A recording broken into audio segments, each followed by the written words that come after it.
Pressure is mounting on Boeing after Ethiopian investigators said pilots flying Ethiopian Airlines Flight 302 weren't responsible for the March 10 crash that killed 157 people, shifting blame to the flight control system that's also suspected in an October crash of the same 757 MAX jet.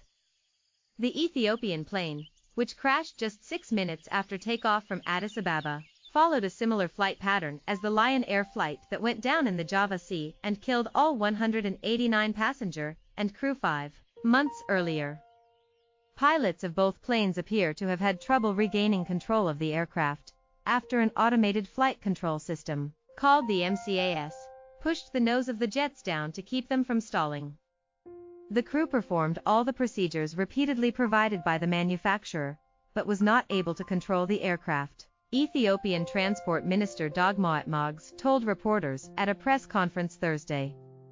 Investigators found that pilots on the Ethiopian flight turned the anti-stall system off and back on again to try to regain control of the plane, casting doubt on Boeing and the Federal Aviation Administration's assertions that the crash may have been avoided had pilots simply followed established safety procedures. Moges didn't specifically blame the MCAS software. However, she said it needed to be reviewed before the planes, which have been grounded since mid-March, were allowed to fly again. Since repetitive, uncommanded aircraft nose-down conditions are noticed, it is recommended that the aircraft control system shall be reviewed by the manufacturer, Dagmawit said. She also suggested that the Aviation Authority ensures the jet's flight control system is reviewed by Boeing before the jets are allowed to fly again. Ethiopian investigators said they would publish their 30-page preliminary report by Friday. It's expected to take several months before they will issue a final report and announce the cause of the crash. The preliminary findings were based on flight data and cockpit voice records on the Boeing 737 MAX. Boeing and the FAA both responded Thursday. The company said it's developed a software update to the MCAS and established additional pilot training and education for the 737 MAX. As previously announced, the update adds additional layers of protection and will prevent erroneous data from causing MCAS activation.